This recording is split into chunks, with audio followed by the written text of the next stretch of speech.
My name is Moses Powell. I've been studying Jujitsu for the last 20 years. I'm the master Furqan Visitational. And at this particular time, I'm a senior master in the art of Jujitsu Te and Jujitsu. .radio.net presents to you some of the most deadly jiu-jitsu masters in the world. Trained in the vicious urban inner-city street combat system of Sanukas Ryu Jiu-Jitsu, this art was created by the legendary Dr. Moses Powell, the father of American contemporary jiu-jitsu and the greatest martial artist of the 20th century. This network brings together 4 radio shows 4 nights a week, starting with Tuesday nights at 9 p.m. Each one teach one, with the Pia Master himself, Grandmaster Urban Muhammad, and his protege, Professor Terrence Hale. Wednesday nights at 9 p.m. Modern Combat Masters, hosted by the inheritor of GM Billy Davis Jiu-Jitsu, guru of his own Filipino system, and Sanukas Master, Grandmaster Daryl Sargent, and his co-host, Sifu Reseda de Jesus. Thursday nights at 9 p.m. is Professor Tom Curry's radio talk show.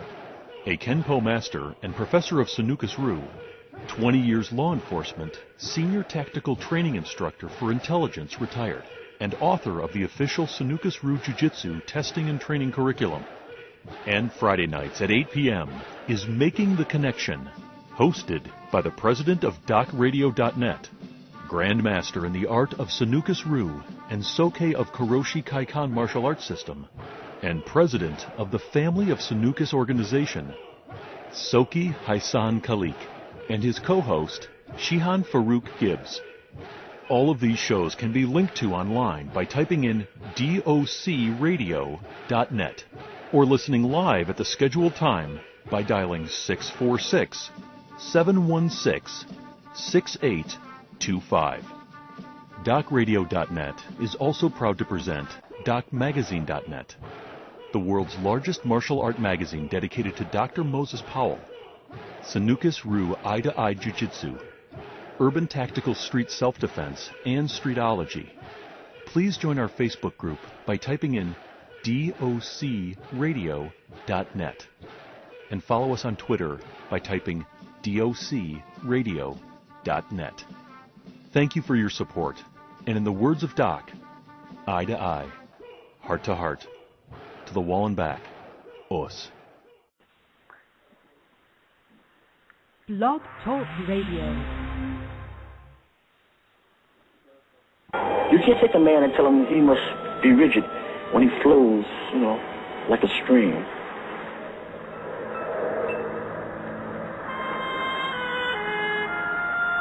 I had never seen Jiu-Jitsu done, and to see this huge person just flying through the air and rolling out, not making a sound. It was very beautiful and very frightening. He's big and he's fast and he's knowledgeable and he's a gentleman. And he's an exceptional man.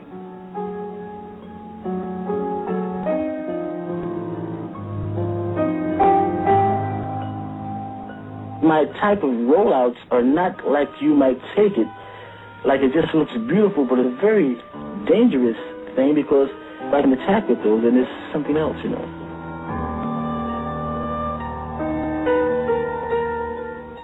And most people just look at it and say, it's unbelievable. They don't even see the point because whoever blocked the rollout.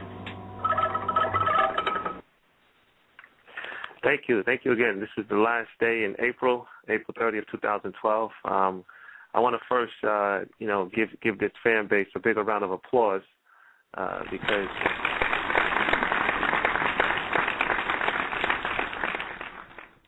because we have actually ended this month out with 4,000 archives. All of these shows have been listened to over 4,000 times. We're doing really good as a family. To just say that, we started off with a vision and now we had 4,000 downloads. Hopefully, inshallah, by the end of this year, we should be maybe up to 100,000, 200 archives. So that, and that's basically what it's all about. That the DocRadio.net movement is about, spreading spreading the faith, spreading these teachings all over the earth. tonight I have a very, very special guest, a living legend, Professor Don Jacob, out of Port of Spain, Trinidad. Very, very humble man. I'm very honored and I'm very humble to have the opportunity to interview him. Before I read his bio, for those of you who may not know who he is, as you know, I've interviewed I've done over 60 interviews, and I mean I've interviewed probably all the names you could think of. But out of them, you know, the climax was the sun that came before the rain, which was the interview with Soke Little John Davis I did a few months back, and that was a very, very big historical show. And what made that historical was because, you know, Soke John was the number one man for Dr. Moses Powell, specifically here in America. But what makes this interview so significant is because Professor Don Jacob is Dr. Moses Powell's number one man in the Caribbean. And so to have this piece of the puzzle on another side of you know, well, not that far, but just in another hemisphere, makes the docradio.net a very historical network for our family and nationwide and internationally. Before I actually bring this guest on the air, I just want to read a little bit about who he is. Actually, if you go to purple_dragon or purple-dragon.com, you can actually get information about him, and you can click his history. But I'm just going to read a little bit about who he is. Professor Anthony Don Jacob was born in San Fernando Hospital, Trinidad and Tobago on 16th October 1954 of humble parentage. He has studied martial arts for over 4 decades. He holds the ninth Dan and title Hanchi of Grandmaster or Professor. He has competed in many parts of the world and is a recognized international champion in various divisions. For example, fighting forms, weaponry, self-defense, and multiple demonstrations. He has appeared both on national and international television on several of the world's most influential channels, including ABC's Wide World of Sports and Transworld Sports in the United Kingdom. He has enjoyed being featured in many sports, martial arts, and cultural magazines, such as NBL Sport Karate International and Black Diaspora Magazine in the United States. His presence on the cover of the British magazine Oriental Arts Karate of August 1980 was an achievement that will long be remembered. He has done videos and starred in the leading roles. Some of these are Into the Purple Dragon, Battle of the Pro-Am Champions, Australia Tour 1, 2, and 3, and Don Jacob's Final Techniques, among many others. He has authored several books. The most outstanding has been High Impact Jiu-Jitsu, which actually has sold out. That book is sold out at the moment. Purple Dragon Don Jiu-Jitsu Rule System Manuals 1 and 2, Fighter Man's Bible, Purple Dragon Franchise Marketing Warfare, Rape Prevention for Women, and the Purple Dragon Rules of Martial Arts Competition Handbook. He has had the benefit of being featured in the official history of karate in America, the Golden Age from 1968 to 1986, and Black Heroes of the Martial Arts, as well as in thousands of newspaper articles, talk shows, and live appearances across the globe. The late Grandmaster Clyde Thomas encouraged him to travel, and his travels around the world have brought him into contact with some of the leading and legendary personalities of his time. The late Dr. Moses Powell, Professor Wally J., Master, the late Tushi Yoshitaka, and Billy Banks of the United States, to name a few. Pride filled him when he was one of the first 3 Caribbean men to be made an honorary citizen of Alameda, California, USA in 1984, and others being his students Anthony Thompson and Herbert Norville. He was given the keys to the city of Honolulu, Hawaii, and Melbourne, Australia. He was honored as the unsung hero by the UNC government who came into power in 1995. Over 200 standing ovations for his work have not spoiled him. He has not been overshadowed by all his acclaim, even though he truly released the ones of the Madison Square Gardens and the Canadian National Exhibition and the London, England, and the Middle East. The testimonials he has received and the commendations that have come are witness to the fact that he is indisputably the Caribbean's most decorated athlete and is ranked among the top performers and lecturers in the world. Professor Don Jacob was inducted into the World Martial Arts Hall of Fame in Akron, Ohio, USA in 1991. He was inducted into the World Head of Family Soke-ship Council Hall of Fame in May 23rd to the 24th, 2008 in San Antonio, Texas. Professor Don Jacob in the same year was inducted into the Kuroshi-Do Hall of Fame in Atlanta, Georgia. Professor Jacob, the founder, Soke, and CEO of the world-famous Don Jitsu Rule System, manages, operates, and teaches one of the finest, largest, and most disciplined martial arts institutions in the world. He has 25 Purple Dragon dojos or schools in Trinidad and Tobago. 7 of these are actually at academic institutions where the children are given the Danjitsu rule discipline on afternoons after school. He also has 21 more dojos at international locations worldwide. Professor Don Jacob is Trinidad and Tobago's finest martial arts practitioner and therapist.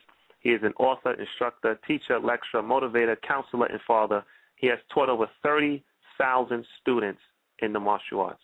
He belongs to the rich institution of Mother Purple Dragon, the secret order of the Oriental and African arts and science. He is the martial arts scientist and an inspiration to us all. Without any further ado, let me bring in Professor Don Jacob. Professor, how are you feeling this evening? I'm wonderful. Thank you for having me on your program today. Yes, sir. Yes, sir. So before I actually get into my questioning, just kind of, what is a day like? What is a day like in the world of the CEO of Purple Dragon? What is that like? Well, my day starts like sometimes it starts 4 a.m. in the morning, and sometimes it closes down 1 or 2 a.m. So it's just I just keep doing what I'm doing in my school in the morning, and then off to my martial arts store, and then back to the school again in the evening. And I'm on the road, either traveling or kind of living out of a suitcase, going from place to place. So it's a busy but enjoyable schedule. Right. And I know you actually in the process of getting ready to do a tour here in America, right? Yes. Yeah. And can you tell us a little bit about this tour? Well, I'll be leaving here May 28th, and I'll be starting off really into Canada, and I'll be going through Toronto. I'll be going to British Columbia. I'll be going to Nanaimo, Euclid in Canada, because we have schools in all those areas. And then I'll be coming into the United States, and I would start my United States store in Miami, and then I'll be going to Georgia, to Mississippi, and then to New York City, back to Miami, then down to Cayman Island, and then back into Miami again, and back to Trinidad. Wow. I'll be on the road for like about 5 or 6 weeks. Now, like I said, when you get to Georgia, I'm definitely going to try to link up with you, and I think it's in Cartersville, right? Yes, I'll be in Cartersville, and, it's easy to find where I'll be because the address is on the website that you just read, purple-dragon.com, and if people go on recent news, they will see when I am in Cartersville. Yes, sir. By Chris Coxer, my student, my representative down there. Okay, so let's just jump right into this interview. I took notes. I'm just trying to see how. All right. So you said a black belt is a white belt that never quits. What do you mean by that? Well, a black belt that is a white belt that never quits is a student who starts and never quit and become a black belt. He or she have never aborted their mission. And when you don't abort your mission, then, you become a white belt, black belt. What I mean by a white belt, black belt is that when you start training and you become a black belt, the first day that you put on your black belt is the first day that you're going to walk into the dojo as a man, because when a guy is a shodan, which means first man or first step into manhood, and a second-degree black belt is a second step into manhood, and a third step into a different type of manhood, and so on. So every degree that a guy wears around his waist, if you look at the way he or she lives, you should be able to tell the type or quality of man or woman that is. So if that person is doing a martial arts system that is not just a style in terms of movements only, but it is a lifestyle by the end product as to how you live with people, how you live with family, how you take care of your own self, your own character, morals, and values, then we can know what quality a black belt someone is. So when we say a black belt is a white belt that never quit, usually that is what we're talking about, Don't quit. Just stay with it all the time. Okay, Professor, before I get into the meat of this interview, you being a ninth Dan, so you know, and 9 being a number of completion, you recently took your Purple Dragons on a tour to China.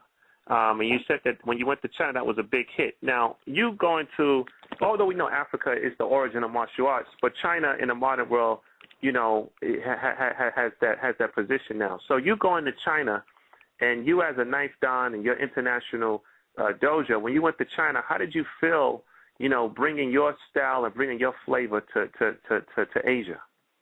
Well, it was a really good thing because I'm seeing a full circle. Because, yes, we know that martial arts was originated in Africa, and then it traveled from Africa to China, from Africa to India, and then from India to China, China to Okinawa, Okinawa to Japan, and then to the West. And so me going back to China and going to the Shaolin Temple and seeing the history of the Buddha, you know, and you're seeing a Buddha that looks as bronze, as dark as I am, as the original Buddha, and then the color and complexion of the Buddha that people look up to now, how the color evolves, and the black Buddha, the original Buddha Dharma, who made the journey, you know, to teach the Chinese and teach the Indians and so on. It is amazing when you go to the Shaolin Temple and you go to the different, you know, areas and so on. You know, the learning is something else. You know, it's beautiful. And when I went to India also, I went to India and I went to visit a system of martial arts that is 2,500 years old. It's called Kalarian. And that is a type of martial arts where they use 7 different types of weapons, and they fight only with a loincloth, the men. And everybody have to do, you know, disjointed exercises where these guys could take their joints out and put it back in place, and they do all types of massage therapy and work with herbs and natural healing and natural prayer and all that type of thing. When you see that type of martial arts being practiced, you know, you want to, it was able to give me a lot of strength. And when the guys say, listen, this is how it used to be in Africa, and this is how it still is in India and some parts of China, then we realize that we have a lot of work to do in the West still. And what was the significance? So what was the knowledge? I mean, what was the significance to come out of them dislocating their joints and putting it back together? I mean, what was the significance of that? Well, you know, sometimes a guy may put you in some type of lock or something, and before he could dislocate your joint, you were able to relocate it. You know. Wow. And sometimes you do martial arts and stuff like that, and a student gets injured, and depends on the nature of the injury, we should be able to reset the guy's joints. So that is how martial arts, the martial arts, when we practice the art, and it shouldn't be the art of destruction, it should be an art of healing. Because when we truly practice martial arts, we don't practice martial arts really to fight as much as we do practice to fight back. That's why it is a self-defense, and it's non-violent, but it's very, very, very deadly. Now, Professor, when you went to China, did you get a chance to demonstrate your art in front of the Chinese?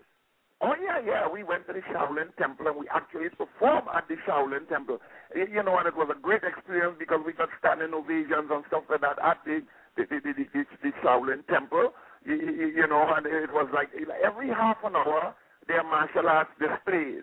And historical information is being shared, you know, and so on. So the experience going to China and seeing the discipline, and we know that discipline is knowing what is right and doing it at all times, even when the odds are against you.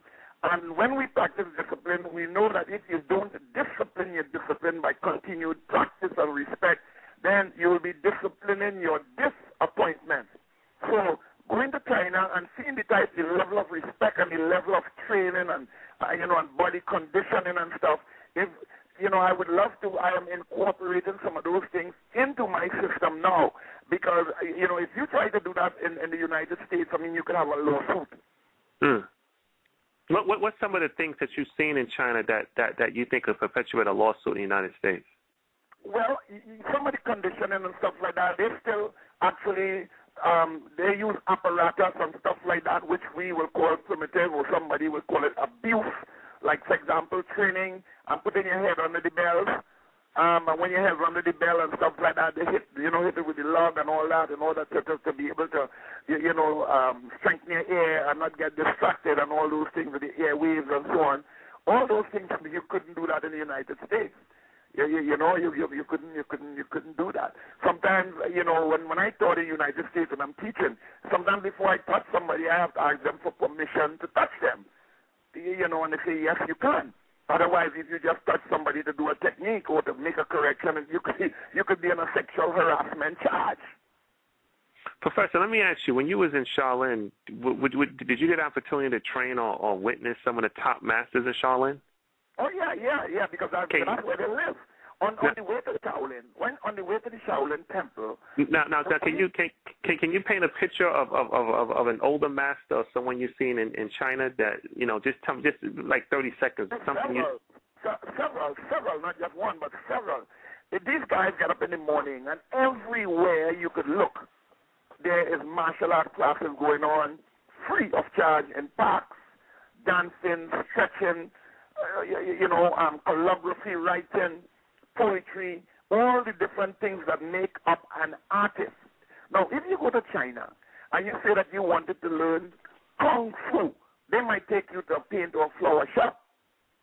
You have to be specific because Kung Fu really means artist at work. And whatever kind of artist you are, maybe a painter or a calligrapher or sculptor, then you are a Kung Fu practitioner. So if you want to find at the Shaolin temple, you have to say that you want to do Shaolin Kung Fu, or you want to you want to do Silam or Honga or Wing Chun or Tai Chi or praying mantis or you understand what I mean? You have to be specific as to what type of martial arts, and then they will know, oh, you're talking about boxing. They call it boxing. And then they will take you to school. Now, Professor, is it safe to say that Shaolin is the mecca of the entire Asian or Chinese epicenter of martial arts? Like Shaolin is the mecca of that. Is it safe to say that? Yeah, I would say that because they have all the scripts and all the scrolls and all those different things of all these systems that have been documented for years and years and years.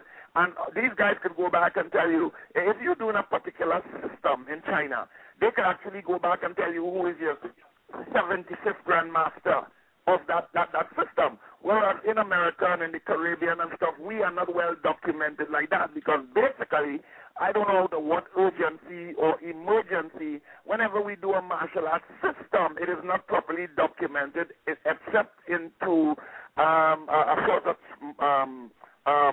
oral tradition.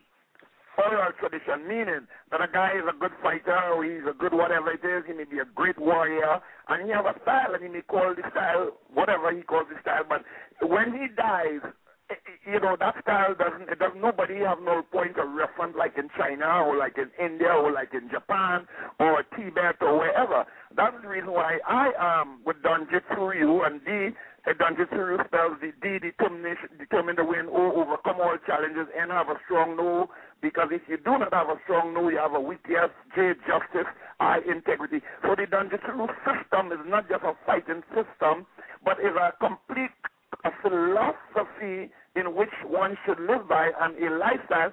And as we speak, I just leave documenting one of my books to get down to the dojo to speak with you.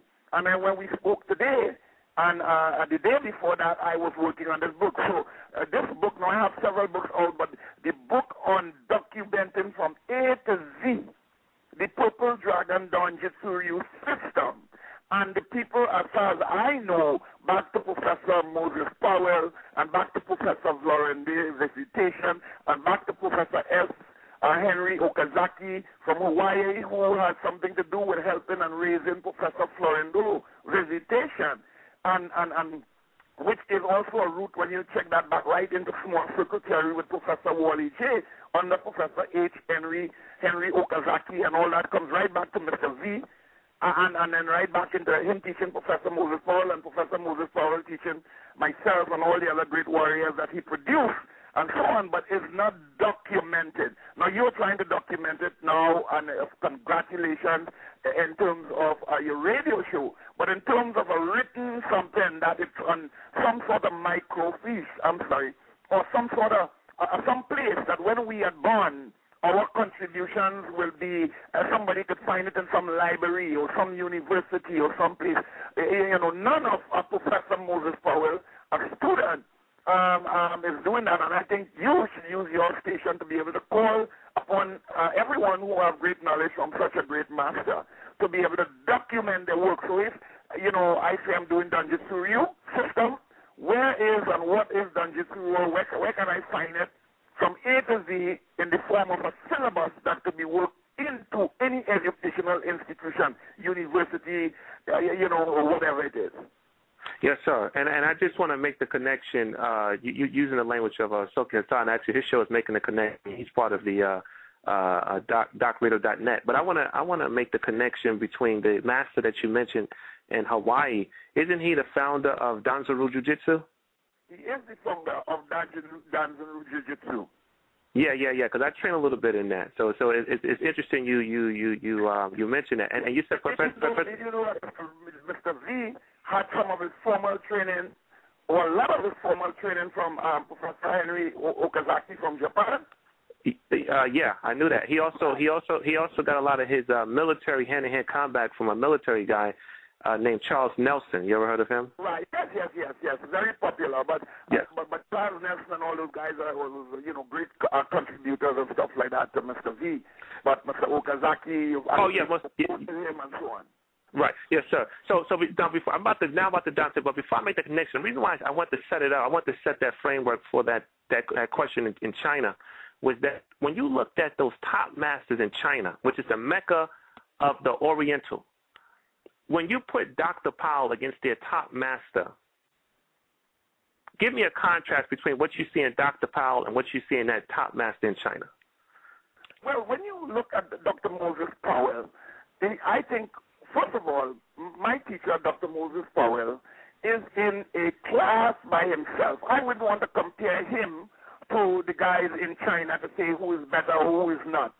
Because what I know of Dr. Moses Powell as my teacher, I want to remove the bias.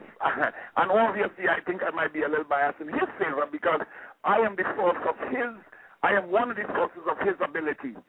So, but if I'm to talk about him, I wouldn't want to talk to him in a comparative way because then we could get disjointed. Why? Dr. Powell, while being the greatest martial artist I have ever seen physically, haven't documented his work except through his student, again, as an oral tradition. And the only one that is actually writing in an organized way, as far as I know, and the document is here to prove it, is myself. I am hoping that the others will take a stand like you take in different ways on document. The masters in China, every one of them have these great masters, their system documented, all the meridians of the body documented, all the strikes to the different meridians documented, all the different herbs and healing medicines documented for different parts of the body. So these guys know exactly, like how you have belts in karate, white, yellow, orange, green, whatever, right up to the black. The masters in China, besides just learning how to fight, they understand the color, the healing color of all the belts we wear around our waist to say that we are high rank, but most of us don't know the color of that particular belt around our waist in terms of healing a particular organ or a particular ailment.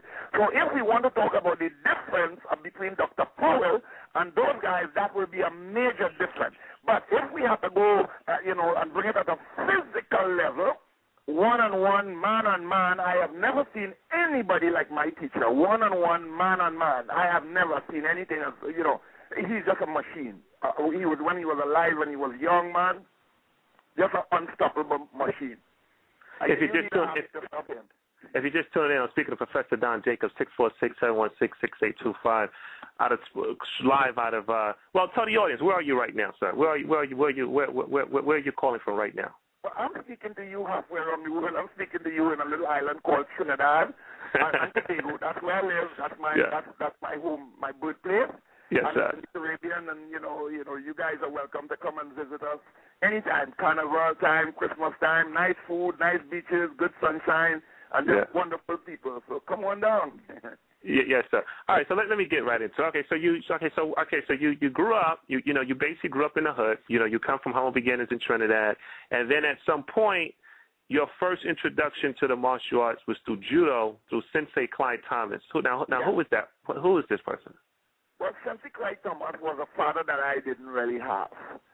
Out of my own father. Sensei Clyde Thomas is, expert in judo, and he was the assistant commissioner at the prison correctional facilities in Trinidad and Tobago. And so the government of the day had sent him to England to study the martial arts, to come back and teach the prison officers. And so I, happened to be one of the students. I started when I was 9 years old, and I was very fortunate to train directly with him for many years. But he being having a professional job and so on, and I'm going there to train with him, and he saw my talent, my natural ability that he brought out in me. And the pains that I was experiencing and stuff like that perpetuate a kind of talent and a sort of drive and determination to grow forward, not just go forward, but to grow forward. He recommended that I should find a more competent teacher and recommended Professor Moses Powell. Now, Professor, before you get into Professor Moses Powell, there was another teacher you had, Master Tushi Yushakaka. Tell me about this person. He was a traveling warrior that would come to my country to do a business at the ISL, International Foods Limited, and stuff like that. And we made connection, and I studied with him off and on. I've been to Japan about 6 or 7 times, visiting him out there and so on. And he's, fantastic. He's there to rest his soul, just like Sensei Clyde Thomas and Grandmaster Moses Powell. And so, all my teachers, is now gone.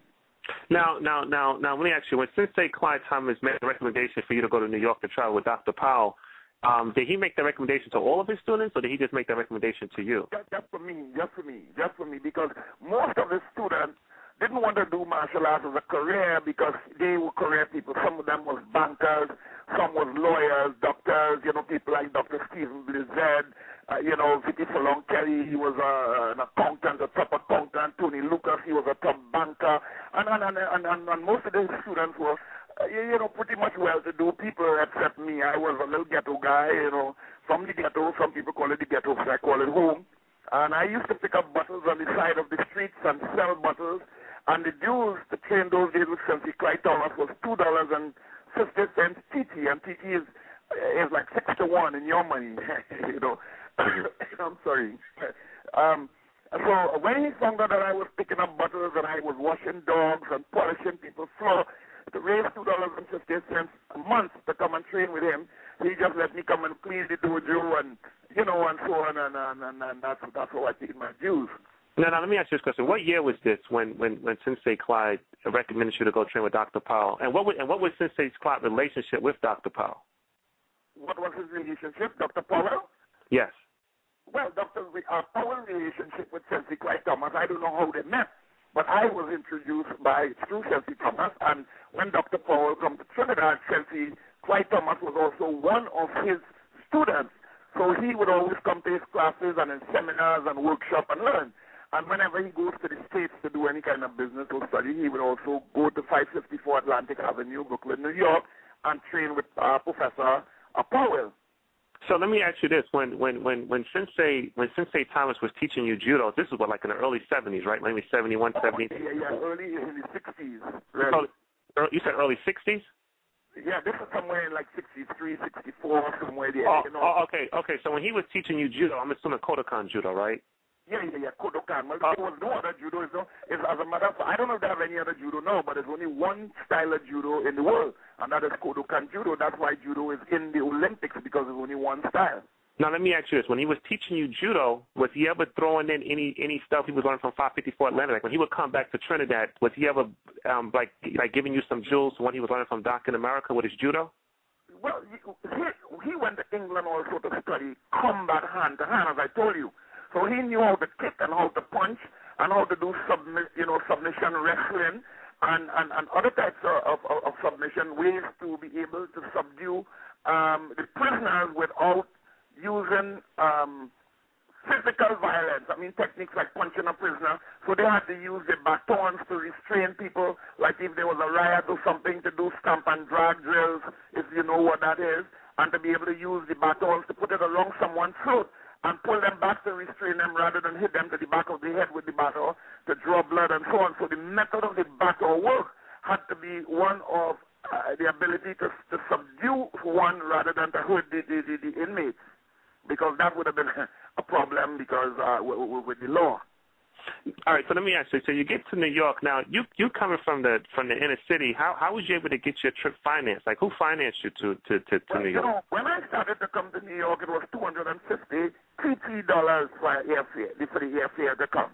So I started to work and stuff like that. You know, washing pots and pans and doing different things. And I was able to come to the States. And I used to stay at, you know, different parts of the state, 286 Utica Avenue in Brooklyn, and different parts. You know, I stay with people, I sleep on the floor in front of the stove if they have no heater and stuff like that. I stayed with a lot of poor people, you know, and so on. So wait a minute. One second, Professor. Respectfully, let me just stop you for 1 second, Professor. Wait a minute. You mean to tell me you sold bottles, you cleaned floors, you was selling buttons, you was just doing all this kind of thing just to get up the money to come train with Dr. Powell at 554 Atlantic Avenue? Oh, yes. Damn. If I had to grow, and wow. if I had to awesome, and it paid off because today, as a result of that, we were able to develop a system that was born out of the womb, of Dr. Powell's system. And this system was authorized by Dr. Powell. It had to be born. And now this system is, you know, a lot of people don't know this, but what do you think is your listenership right now? My archive listenership is like 4,000. All right. Well, I want to say, our membership around the world is 15,000 plus. Uh-huh. I have taught over, you know, in 42 years, I've taught over 35 or 40,000 students all over the world. And as a result of training with Dr. Moses Powell and learning the best and most lethal physical combat, hand-to-hand combat in the world, I was able to marry that with studying martial arts business, psychology, and just street smart knowledge to be able to build a system today that is one of the most renowned systems in the world. So much so that we have people from all walks of life, from Japan, from Korea, from China, from the United States. Purple Dragon is one of the most rainbowed martial arts schools in the world. One of the most rainbowed, meaning when it started off, with black people. Now, it has all kinds of people in the Purple Dragon Jujitsu system as one of the most rainbowed. But above that, it is the only school in the world that all 15,000 members practice the same exact system, which is called Jujitsu Ryu, from white belt to black belt, everyone. Not just that. The thing about it is that is the only black leader, the black leader with the largest single-style martial arts organization in the world. Now, you know you have a lot of organizations a lot larger than Purple Dragon, but a guy aligned with this guy and aligned with that guy and aligned with that guy. So there's no loyalty. There's no loyalty. You know, you know, God made the heavens and He made the earth, but something happened in the heavens. There was just one moon, one sun, several stars, but one moon, one star. And you have a lot of organizations, and I'm not knocking anybody. Some people wouldn't agree with this. You might not agree, but that's okay. You know, some people like ice cream, some like Jell-O, and some people like ice cream and some like Jell-O, right? Yes, sir. When you have a system, and you know, like, I can tell you right now what is one of the challenges that happen with Sanuka's Rue. Most of the people that my teacher taught, they came to him not because they love him.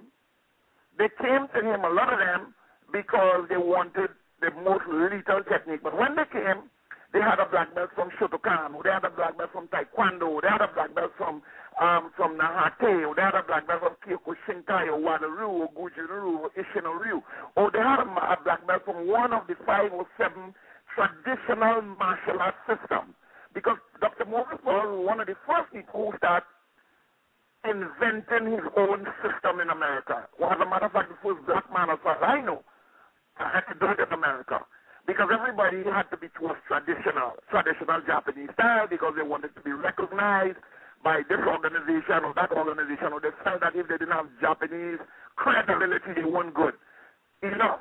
Professor Moses Powell broke that ice and that barrier for us.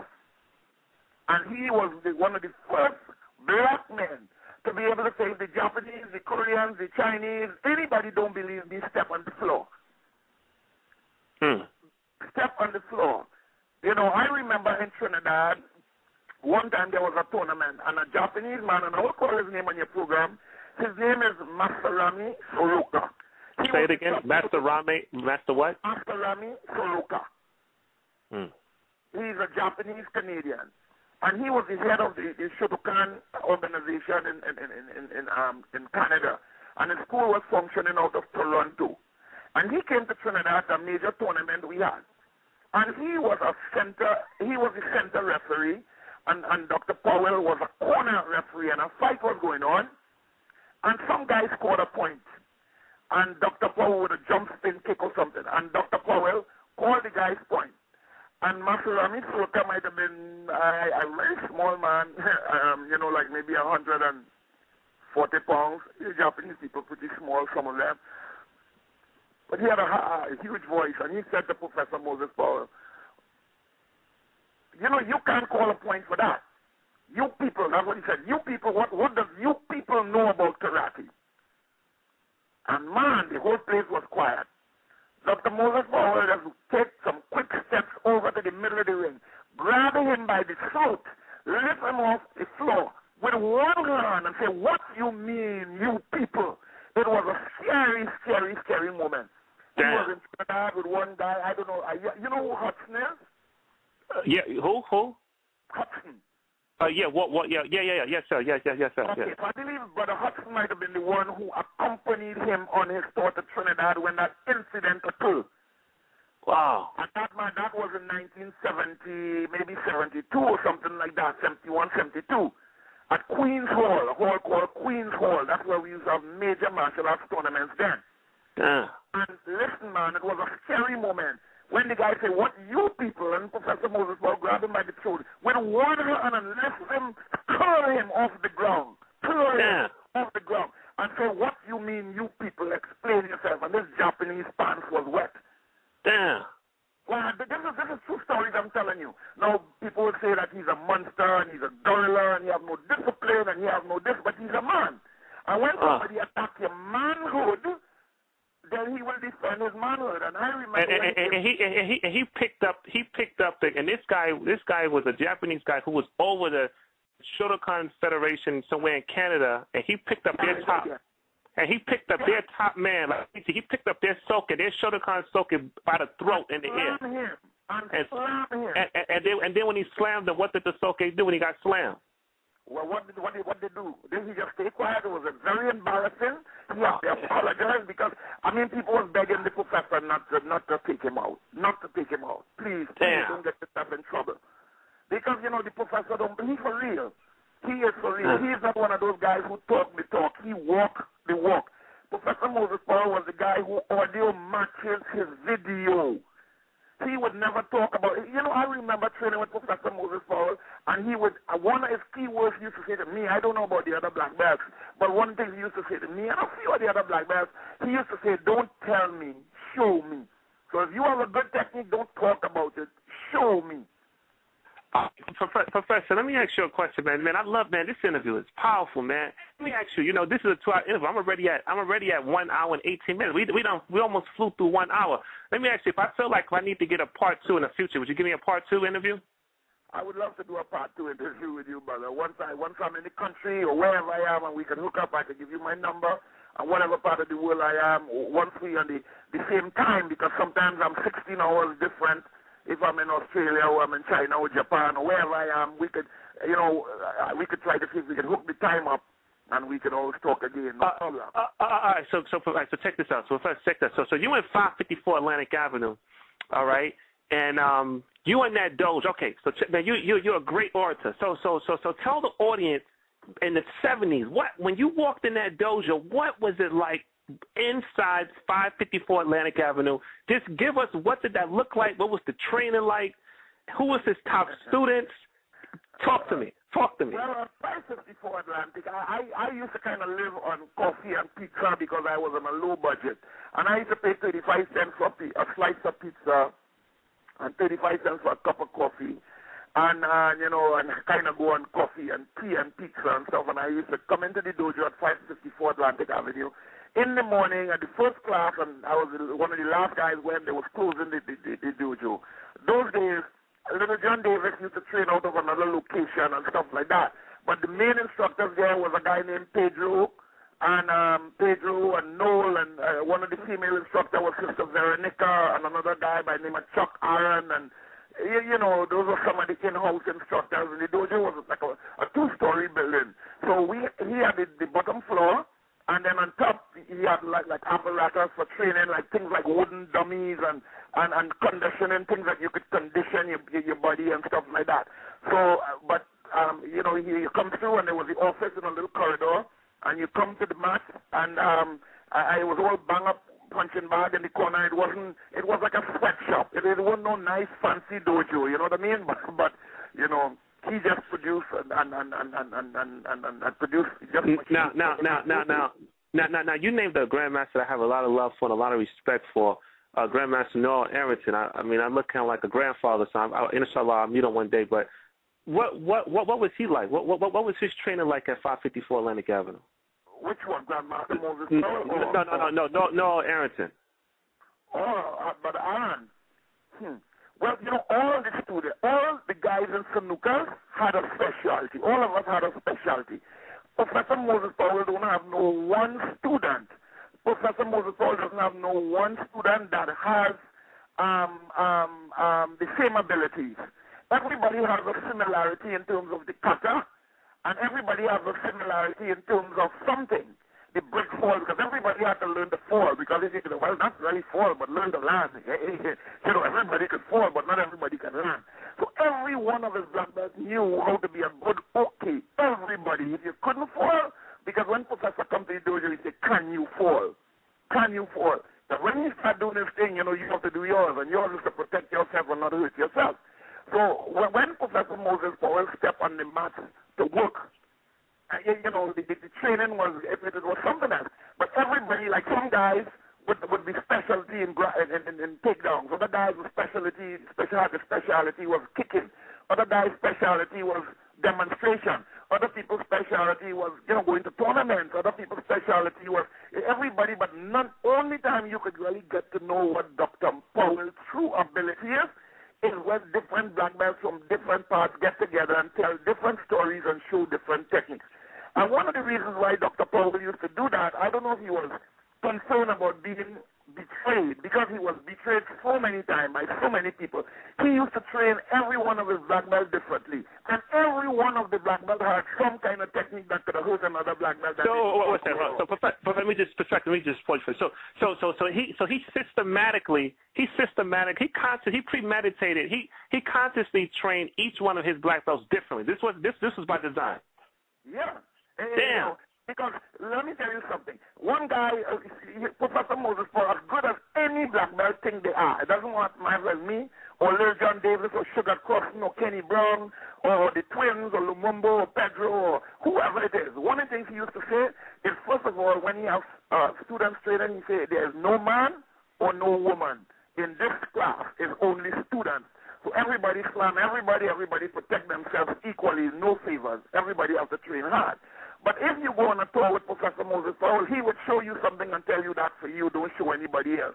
And if the next guy go, he would say that's for you. And the next guy go, that's for you. And sometimes you might demonstrate your technique and somebody say, where did you learn that? And you say, well, Doc taught it to me. And then you say, well, where did you learn that one? Well, how come he didn't teach that to me?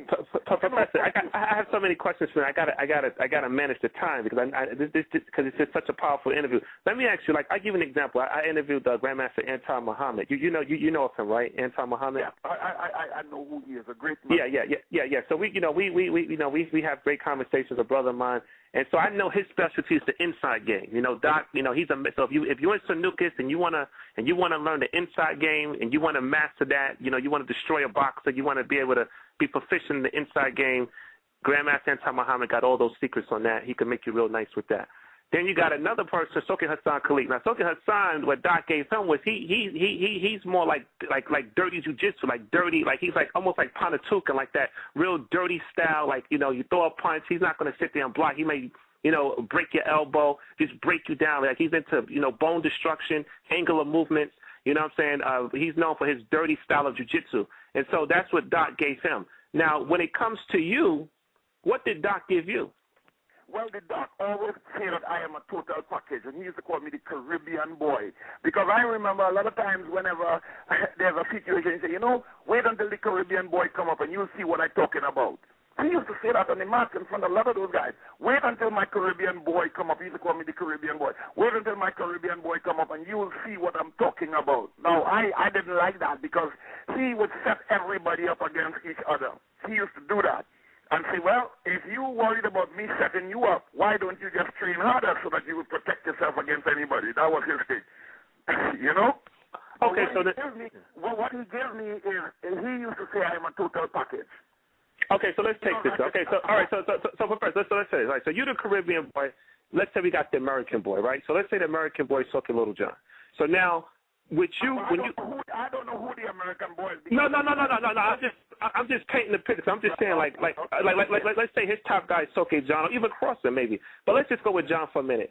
So now with John, what was your relationship back in those days with Soke John, and also with Soke Crossan? I mean, with Grandmaster Crossan. I was always he's Soke too because he has the Sugaroo system. I was always closer to Sugar Crossan than to John Davis. John Davis was senior to me in age, and he was senior to Sugar Crossan in age. So when I go to the States, at some point, I used to stay with Sugar Crossan. When he comes to Trinidad with the professor, he would stay with me, and we would stay together. So we were closer in age, and we were closer in technical similarity. The both of us used to jump. John used to just one or two jumps, He used to have a special jump hook kick. But Sugar Crossan and I, we used to fly. We used to be the ones jumping over people's heads, jumping over 5-6 guys over blades and stuff. And our system was just different than Lil John Davis. Lil John Davis was like a short, stocky, powerhouse guy that would just run you to the ground like a rhino. He'll hurt you. and with speed and power and that kind of stuff. Whereas Sugar Crossan and I was too, I think we had a more similarity in all of Professor Moses Powell. I think the more similar guys that he prepared was myself and Sugaroo in similarity physically only, but not mentally. Mentally, we it's two different people. Now, let me ask you this question. When it comes to Sugar Crossan, I've interviewed him as well. When it comes to him, now, what was your relationship like? Were you both training with Doc together? Was he a teacher? Like, how was that? What was that relationship? My teacher is Professor Moses Powell. Okay. Under the moon, in the sky, you have one sun, and you have one moon. Yes, sir. Now, because of my success, people like to say, all kinds of people like to say, I train him. He is my student. I never signed any contract to any of those guys. Never went to any of these guys' dojo as a student. They all are my peers. It just so happened that I happen to be, out of all the students that Professor Moses Powell produced, I happen to be a little more exposed and a little more successful than the others, coming from a third world country. That's really the difference. But a lot of people like to say, well, he's my student. Anybody who is my student, if I'm anybody's student out there outside of Professor Moses Powell, then if I look at their lifestyle and I look at my lifestyle, then I should be able to get, follow them and get some kind of example from them as to how to live. So fighting, the art of fighting, the guys that come out of Sanukas, I don't think that anybody could have beat the guys out of Sanukas. Didn't matter if it was Bruce Lee, didn't matter if it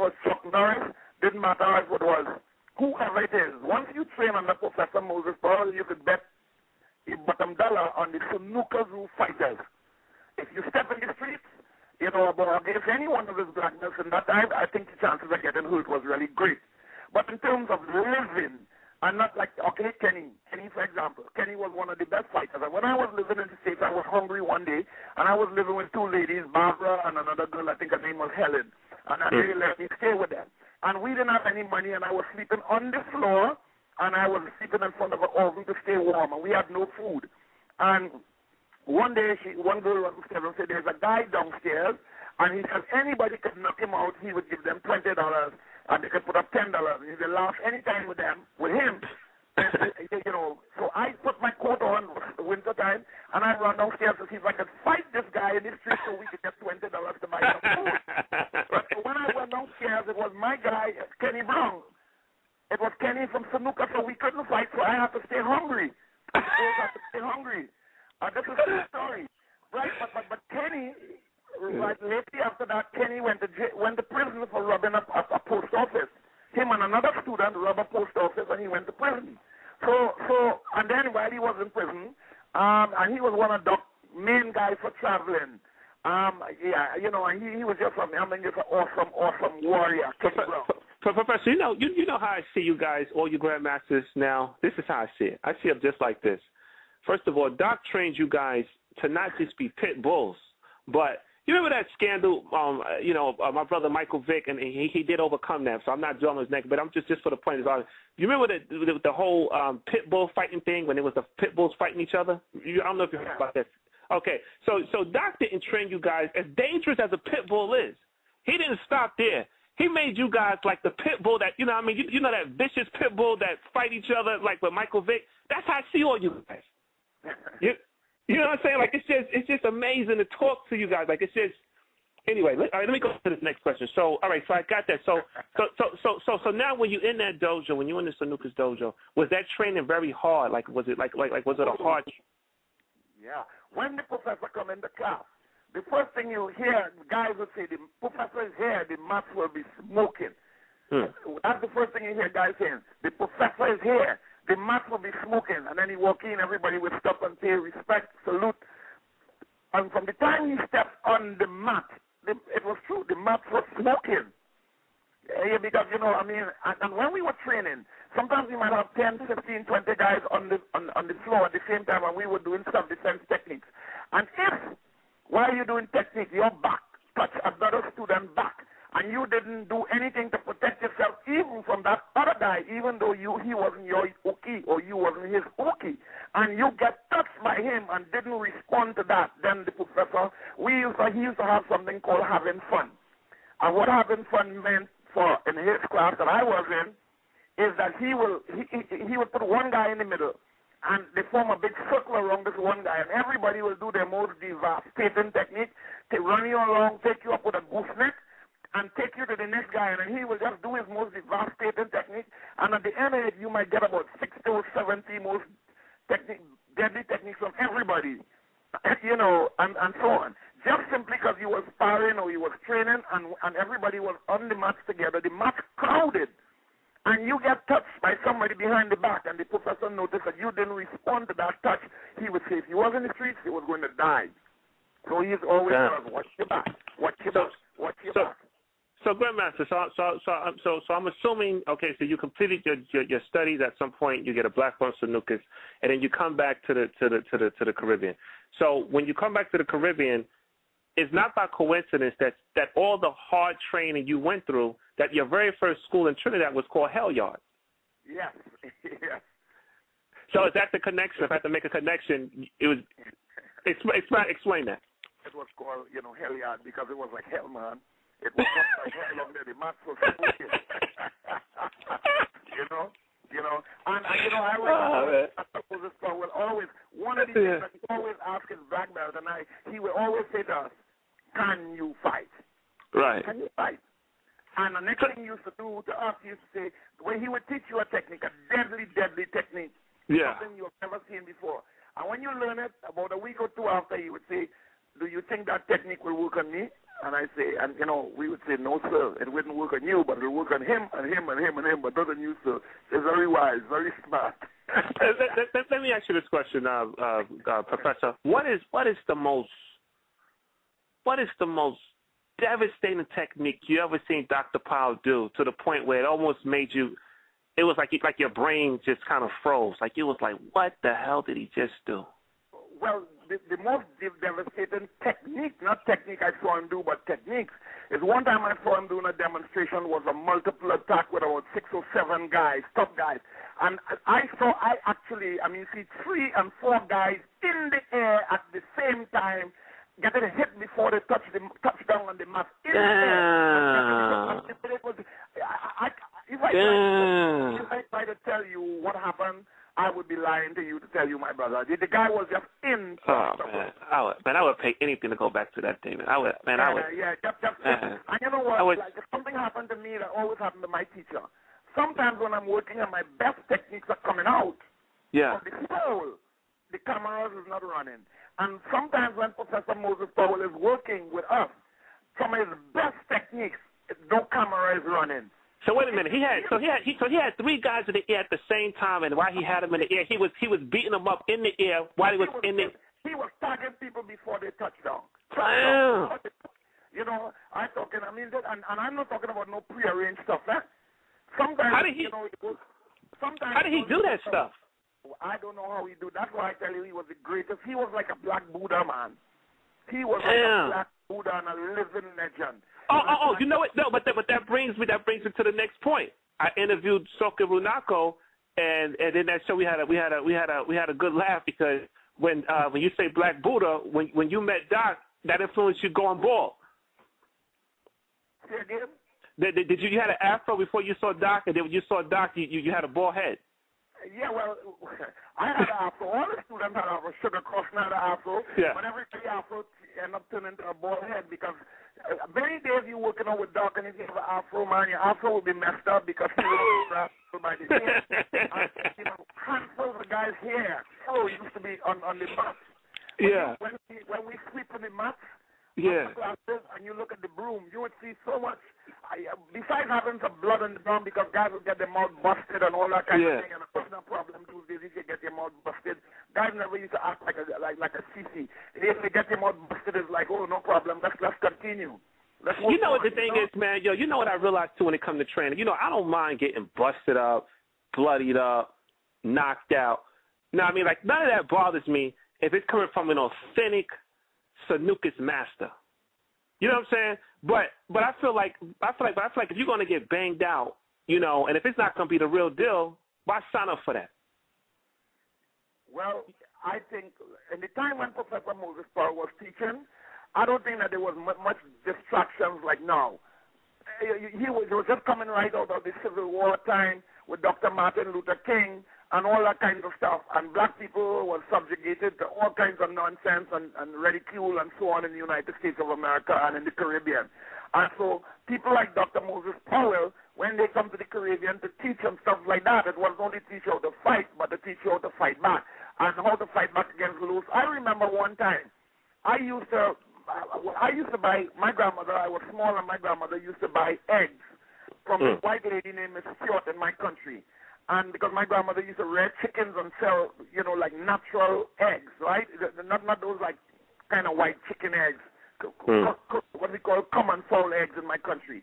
And every time this lady come in to buy eggs, my grandmother would tell my sister and I, go and take a shower and put on some nice clothes because this white lady come in to buy eggs. And so my grandmother always did that. And we started having what you call an inferior complex, but I didn't really know that. When I came to the States to start to train with Professor Moses Powell, and sometimes they might have a tournament on the weekend, and he will send us to the tournament. And 2 things will happen. He would say, Brother Jacob, are you going to win this tournament? And I say, yes, sir. He said, because if you're going to lose, take my patch off. Nobody's not supposed to lose wearing my patch. And if you're going to lose, then you're supposed to be disqualified. I say, if you want to keep my patch on, it's either you win or you're disqualified. I say, yes, sir. I'm going to win this fight, sir, or I'm going to just get disqualified for hitting the other guy, sir. He said, okay, well, then you can wear the patch. But if you know you're going to go get beat up and bring disgrace to the patch, then take it off before you go to the tournament. But sometimes I go to tournaments, and I remember remember this woman, this white woman coming back, and I had this little inferior complex of white people, and I remember Professor Moses Powell saying, and I'm going to send you one of my DVD called The Unstoppable Force, where I'm talking about it, one of my first docu-films that I did many years ago, and he says, a man is a man, regardless if they're white or they're black or they're yellow or they're green. You know, have no fear for no man. If the Japanese step in front of you, that represents snooker. If the white man or the black man or whoever does represent in front of you, have no fear for anybody, only fear Allah. Well, he say Allah because his name was a Muslim Mansour, because my teacher was Muslim. So he said that he always said that the only person that you should fear is Allah himself, but no man, you know. And so training with him helped me to overcome a negative, inferior complex and feeling like I... Professor, hold that thought, because we're coming up on the top of the hour. I'm talking to Professor Grandmaster Don Jacob, 646-716-6825. Let me ask you, how far is Trinidad from Jamaica? Well, you know, to get to Trinidad, to Jamaica from here, you have to fly from here to Antigua at the shortest point. And from here to Antigua, it might be about 3 hours or 2.5 hours or something. And then you fly from Antigua, I think, to Jamaica. And that I have never been to Jamaica, but I would suspect it's the next hour and 20 minutes from Antigua. Okay, easier to fly to Miami and into Jamaica. Well, I'm about to go into a commercial break, and you can relax. It's going to be about 1 minute and 9 seconds, and then we're going to go into the last half. And this is we're going to go deep. We're going to go into Dr. Powell. We're going to go into more deeper stuff of the family. But the instrument that I'm going into is from one of my greatest rappers out of Brooklyn by way of Jamaica, Biggie Smalls. So anyway, if you're tuning in, 646-716-6825, we're talking to no other than the Grandmaster Professor Don Jacob.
Okay, we're just tuning back in. This is the Furqan Shabazz Show on docradio.net, 646-716-6825. I'm talking to the legendary Professor Don Jacob.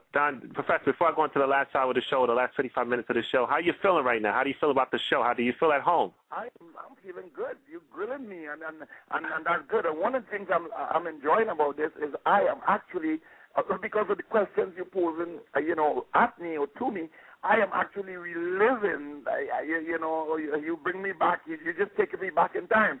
So I'm reliving some beautiful times with my teacher, Yes, sir. Now, one of the things that you talked about on the website, you said you traveled all over the world, and you talked about doing that during a time when non-Orientals were forbidden. Like, what do you mean by forbidden? Like, what do you mean when you say non-Orientals were forbidden?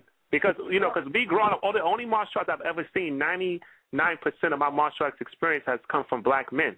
So I've never in my life, looked outside of black men in terms of martial arts. So it's kind of hard for me to even understand that concept when you say forbidden for non-Orientals. Right. Well, when martial arts, let me just take you back a little bit and give you a little history. When martial arts came out of Japan, the people that brought martial arts to America is people like a guy by the name of Robert Triers and one or two other guys who were American soldiers, people like Peter Urban, who was a Goju specialist. And he was one of the guys who says that when you start martial arts, you start with a white belt and end up with a black belt, but when you start manhood, you start with a black beard and end up with a white beard. And he was trying to make the connection works in terms of color and how it reverses in terms of the martial arts belt. And his name is Peter Urban. And Peter Urban was in Japan in the U.S. Army, and he was actually in a street fight, and a guy by the name of Richard Kim was looking at this street fight. But Mr. Kim was what you call a Yakuza. I don't know if you know what a Yakuza is. No, sir. Well, a Yakuza is like a Japanese mafia. And these are the guys, if you mess up, they'll cut your head off and send it to your people and say, taste good, send more. So he was an underground Yakuza, Richard Kim. He was the head of the Dai Nippon Butokukai in Kyoto, Japan, which I used to be a member of, but I wasn't with the Yakuzas. Let me get that clear. So when these guys came to America, people like Richard Kim and people like Peter Urban who started Goju-Ryu. Now, the Goju-Ryu system was out of a guy by the name of Gogin Yamaguchi. His nickname is the Cat. His son is Gosei, who is still running it. He's dead now. Now, all those guys brought back Goju-Ryu, people like Okazaki, Teriyaki Okazaki from the Philadelphia area. All these guys brought back Japanese karate, and Japanese karate was the popular karate in the early in martial arts. And if you go to a book that is called The History of Martial Arts in America, from the golden ages from 1968 to 1980 something, which I have mentioned in that book as well. I would try to give you more link on the book as we talk off here. I don't have it in front of me right now, so you could try to get that book and study, and you would see in there, I think my Dr. Powell is in there also. But when the martial arts came to America, it wasn't the black men. Oh, it was the guys who went to Japan, and they were teaching two types of martial arts. In Japan, they have something called the real tatami, or the straw mats. You know what that is, right? Yes. Right. And then they had the American soldiers was teaching, because remember, that was in the time of the war.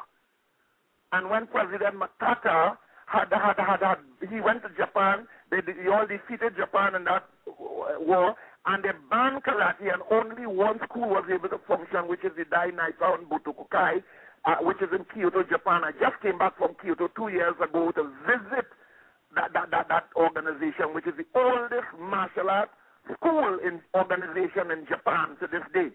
And if you ever go to Japan, I think you should visit and get some history there. What is it called? What's the name of that school again? What is it called? Dai Nippon Butokukai. Dai Nippon Butokukai. It's in Kyoto.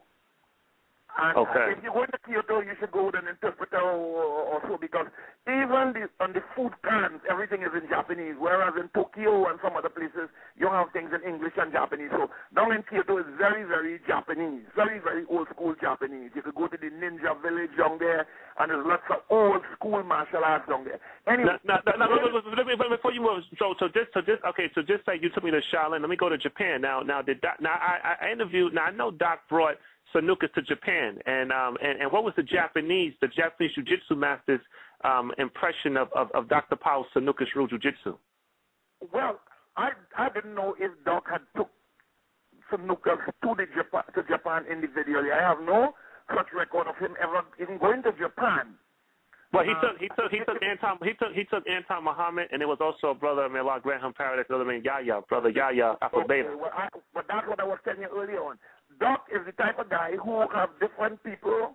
Yes, sir. I understand you. I got different things, and nobody knows. It's only when everybody gets together and have a conversation you could know who Doc is.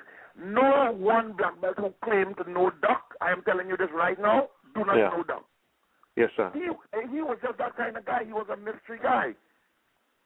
He never revealed himself to his best student, everything about himself. Never. Well, you know what, Grandmaster? There's actually 4 callers on the line. 2 of them are Grandmasters. So I'm actually, like I said, I may have to do a part 2 because I don't know how long their questions are going to be. So in respect for them, I'm going to bring them on the phone. But before I do that, if I have to tell my last question to a part 2, so be it. But let me ask you this next question before I bring these masters on the phone.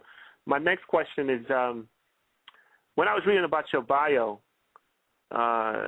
you also said okay, so I'm just going to practice. He says so furthermore than the third world, what is the difference between the third world and the first world to you?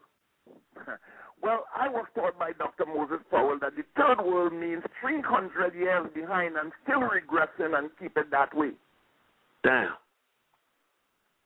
So I was one of the students who came from a third world but not of a third world mentality. So let me ask you, so when you caught that flight, the 554 Atlantic, and as you was done with the dojo and you was just kind of walking around New York and looking at the people, did Trinidad feel like it was 300 years behind? Well, you know, the Caribbean is a pure place, and when you come to the Caribbean, you would see the Caribbean is very untouched as compared to America. The attitude of the Caribbean people is a little different to some of the American people. The American people, you know, have a sense of patriotism that is beautiful, that is untouched. The Caribbean people, there's a still strong sense of innocence, and you know, and still lack the ability to guard themselves against danger because of a trusting nature that gets us into a lot of trouble. Whereas the American people are more exposed and more experienced and went through more in terms of racism and all that kinds of stuff, so they have more reason and more experience in certain matters as compared to some people live in the Caribbean. I don't like to call it a third world, but that's what they say. They say I'm a third world man, so you know, that's what they say. Grandmaster, I'm going to go to the phone. I'm going to take some callers. Call on the line 2308. You're on the Furqan Shabazz show. 2308.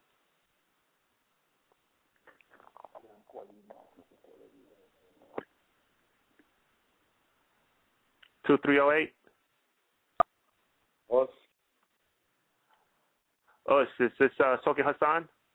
Speaking. Hello. Yes, sir. Yes, sir. This is Soke Hassan. This is Professor Don Jacob.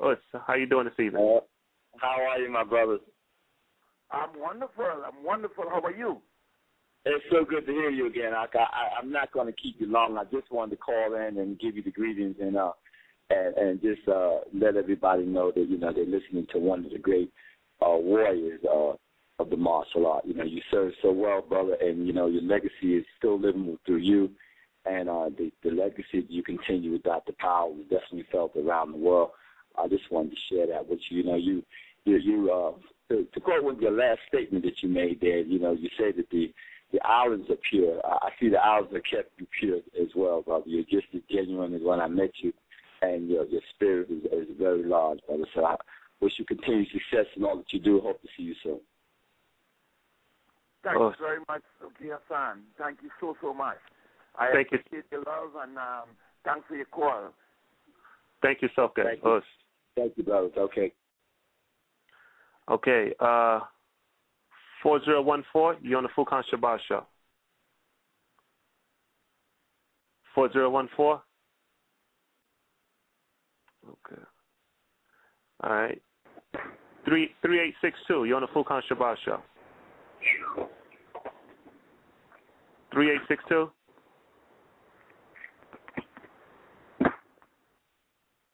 Okay. 8089. Just listening, brother. Who's this? Oh, just listen. Okay. Yeah. You see, Professor? Yes. Yeah, my show. I don't know how I got into this little. I positioned this show into it's like people. I get all this traffic, but it's like they just want to listen to it. But I guess that's just what it is, man. I guess they just enjoy the show. Alhamdulillah. But Grandmaster, I'm going to go into the second part of this question. So, all right, so you're back in Trinidad, and what made you come up with Don Jitsu Rule in 1975? What inspired that? Well, that's a story. You know, Sugar Crossan, Don Jitsu and Sugar Rule was born around the same time. Sugar Crossan and I, you know, we were doing some martial art demonstration that was authorized by Professor Moses Powell. Somebody, I don't know, some writer, some journalist or somebody, those days that I was a 3rd-degree black belt and Sugar Crossan was a 4th-degree black belt. And somebody wrote an article and misquote our ranks and put some high rank that we don't know anything about that. And it get back to Dr. Moses Powell, and he says, he said, next time I see you guys, if that thing not organized, I'm going to break your neck. And I know that Professor Moses Powell will break your neck. That he's not going to say some kind of stuff that he's not going to do because he's not that kind of guy. If he says he's going to break your neck or I'll tell somebody, that to break something, it's going to get broken, don't care who you are. And because somebody misquote and stuff like that, that happened. And as a result of that, Jujitsu Ryu was born. Now, by the time that thing was corrected, Jujitsu Ryu started to build momentum. It was just amazing. And then when Doc found out that somebody set us up, then he said, can you please put your patch back on your uniform? But at that stage, with that kind of demand, that my neck was going to be broken, I didn't put the patch back on. Because the patch didn't, to me, represent the same thing as it did before. But Doc and I was able to clear that up, and I still used to send my monthly reports to him. In other words, in order to use his name or to use anything, you had to, from the Caribbean here, you had to pay, your dues to help the organization for Nukas to grow. You had to be a contributor. Now, let me ask you, you said that the patch didn't mean to you like it used to mean before. What do you mean by that? What I'm saying is that if somebody going to order your neck broken, and when you're wearing a patch on your heart with love and stuff like that, and then your neck being ordered to be broken, under the same patch that is over your heart, how would you feel? Now, it's funny you mentioned that Dr. Powell said that, because I have a clip of Dr. Powell where he actually talks about not being mad at your student. Now, let me play this clip. There again. Pressure again.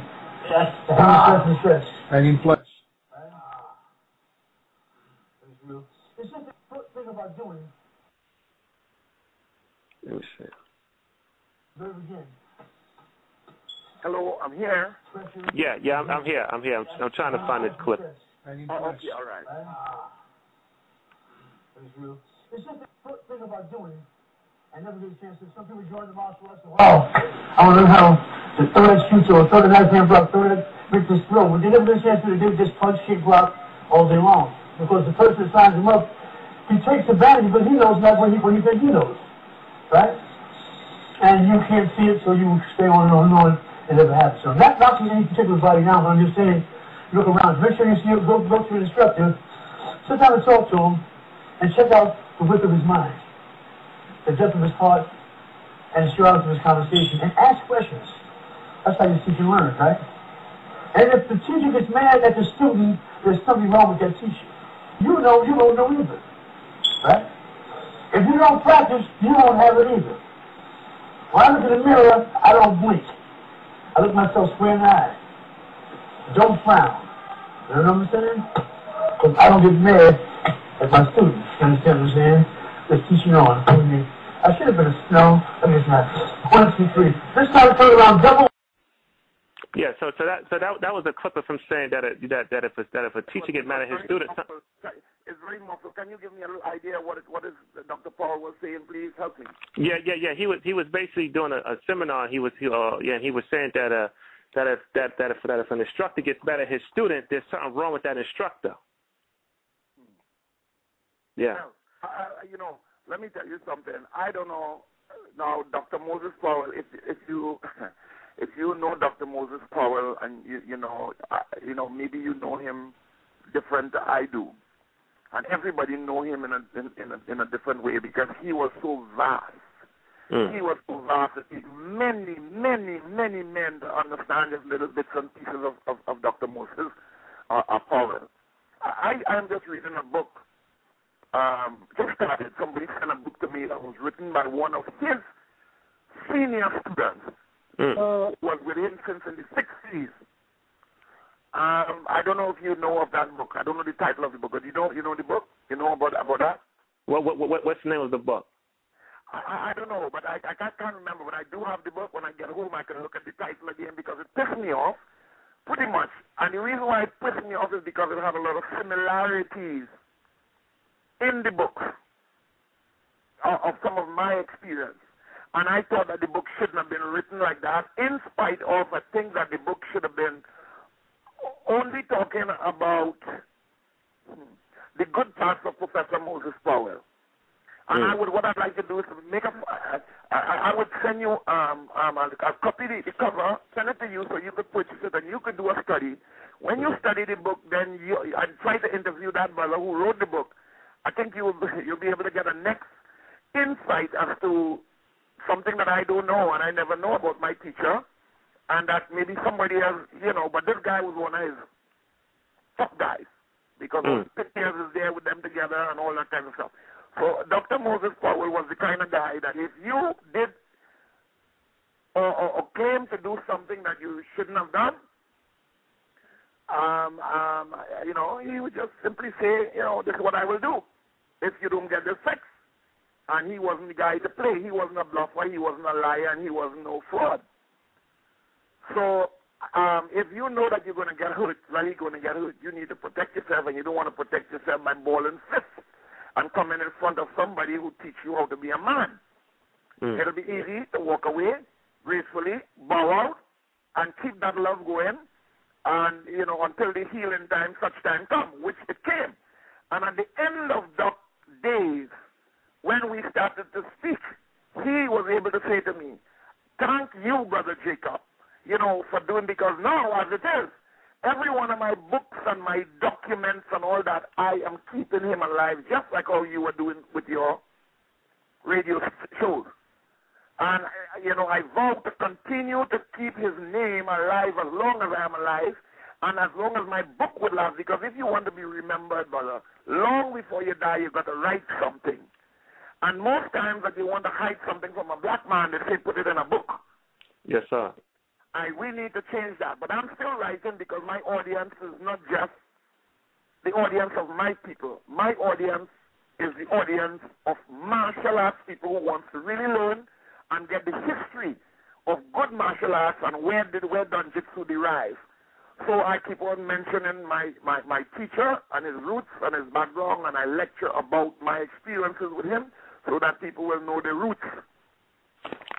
But Professor, yes. As I go down the Purple Dragon, which I'm going to get into later on in the interview, and it's a few things I'm pushing with this movie. One thing I'm pushing is that Dr. Powell was the greatest martial artist of the 20th century. Would you agree with that statement? Oh yeah, without a doubt. And then there's another movement I'm pushing, which is the Triangle Alliance, which is what I get to later on in the show, inshallah, if time is willing. But let me make some footnotes here.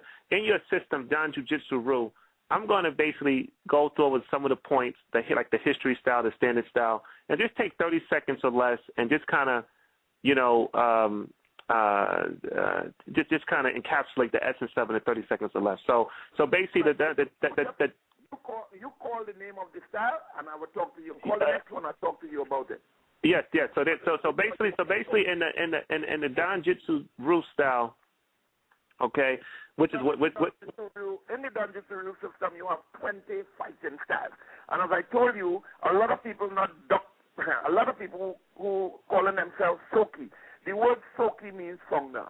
In order to be a Soki, you need to be able to have a syllabus that is documented so that if you're a Soki and you're the head of a system and you're teaching students, then these students need to have a manual and a reference point, just as if they were going to the University of the West Indies, or they were going to Harvard or McMaster's or Yale's or Princeton or any one of those things. So if you have a formula, if you're going to be a scientist or if you're going to have a stove or oven or television set, you need to have a manual.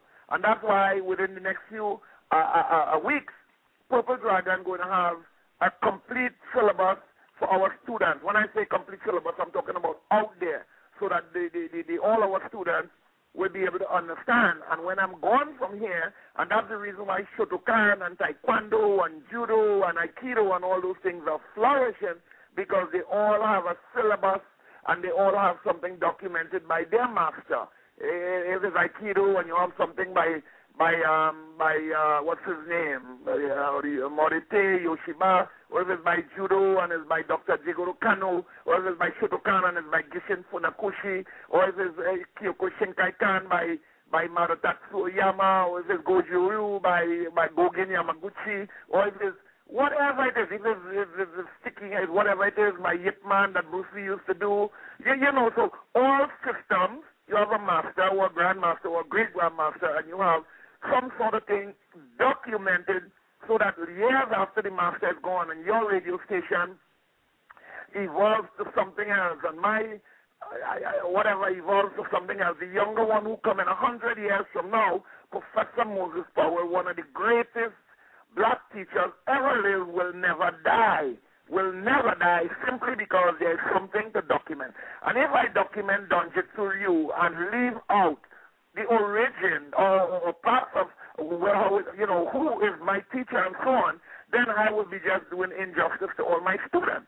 And if Little John Davis and Sugar Robert Crossan and Toki Hassan and all the other great, Mr. Anthony Muhammad and all the great people who holding it together and holding the glue together and doing something.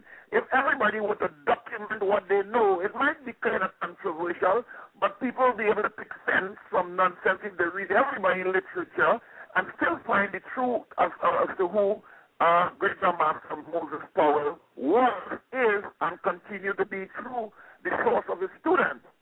So I think, that's why I'm trying to do my little part to keep what I'm doing alive and, to keep his name, moving forward and so that he will never be out, never die. Yes, sir. Yes, sir. So Grandmaster, so as I name one of these styles, I'm just going to name a style, 30 seconds or less. Let's run through it. The history style. Well, the history style is a particular style that we actually spar, and while we sparring or training, we talk about our history. So let's just say you and I were going through a little sparring session right now, and instead of using TIs and all that, we focusing on what we're doing. So with death-defying techniques, we do not hurt each other, but I may say something like, can you remember in 1970 so happened? Can you remember when we went to Madison Square Garden so? Can you remember when we went to train with Professor Moses Powell, or we had him in Trinidad for a seminar and this happened, that happened? Can you remember when we had the Evening of Oriental Art? Can you remember when we give the best martial arts show ever in the Caribbean with 21 countries, and so on? Can you remember when this happened and that happened? Can you remember when I was given one of the highest citizen awards in the country for martial arts of an indigenous martial arts system, and nobody in the Caribbean ever achieved any such title? And the history style is to be able to talk about as much as people would know. So we would do the history side different. Let's just say myself and one of my guys who might be training with me for 20 Professor, I got to stop you. Yeah. Okay. So the next standard style. What's standard style? The standard style basically is the standards of the Purple Dragon. And, the standard style is if we have katas, and we know what a kata means mentally, physically, spiritually, morally, and otherwise. Once we understand the true meaning of a kata, we're supposed to be able to keep everybody 15,000 members around the world, if everybody get together, we should be able to do the same kata, look the same way. We are on the same bus, in the correct seat, go in the same direction, singing the same song. Okay, number 3, tight sword style. What is that? Well, a tight sword style is a style where you have a certain type of posture all the time as though you were fighting with a sword, with the sword in the holding held, but with your left hand on top and your right hand below, all the time, and fighting, doing your techniques as though you were fighting with a sword, but really with the effectiveness of a sword, but empty-handed. Bounce style. Well, the bounce style is a style that while you're fighting, is a very rhythmic style and is very engaging to black people in particular, because black people is people of rhythm. So when you're fighting, you're using a bounce style so that people can determine if you're in a safety zone, a danger zone, or firing zone. Crab style. The crab style is a style that it does two things. It teaches you to be very careful of people who are like crabs in a barrel and will not help you to go up, but always pull you down when you go up in life, to be aware of that. And it's a style where you fight mostly in a horse stance from side to side. Dodging and evasion style. Well, the dodging and evasion style is a style that you would use if you're fighting somebody much bigger, much larger, and you're trying to pile your points on or trying to hit stick and move without trying to be able to mix it up and go toe-to-toe with a bigger, maybe superior fighter. Lead hand style. Lead hand style is a style that has a lot of speed. So that is a style that sometimes a guy might be stronger again, he might be whatever. In order to cut the distance, and two, you're fighting off your front leg and off of your lead backhand style. So you're hardly using a reverse punch or so. Things like that. So all your techniques coming off the front, so it's faster, it's more springy, whippy, and effective. Pyramid style. The pyramid style is a style that teaches you to remember the triangle, mind, body, and spirit and stuff, and to teach you, and that very much came from the pyramid on the Sanduka's patch with Dr. Moses Powell. So the pyramid style is a style that's supposed to take you back to your roots in Africa and so on. My roots, at least, in Africa. Explosive style. The explosive style is a style almost like when somebody gets you crazy. You say, I'm mad now, I have no choice, I have to commit myself to this fight. It's like no retreat, no surrender kind of thing. So you're very explosive, you're quick, and you get off the line faster than anybody else and do what you have to do. 10-hand style. 10-hand style is the ability, the ability to throw kicks and punches and strikes with your hand from all different kinds of angles that is kind of unorthodox and unassuming to the opponent. Heaven and earth style. Well, heaven and earth style is a very spiritual thing, but heaven and earth style is a style at the lower level, the physical level, where a guy would do a lot of jumps in the air, and then when you land on the second technique that will follow is a technique of off the floor. Number 12, invitation style. Well, an invitation style is a style where you're doing a certain kind of postural reconstruction to open up your body and make it look like you're vulnerable, and when the guy gets drawn in, you hurt him. Sweep style. Sweep style is a style that it has different levels of all these styles, but sweep style is a style that wherever a guy picks his legs up or whatever it is, you put him on his backside and take his ankle off the floor. Posture style.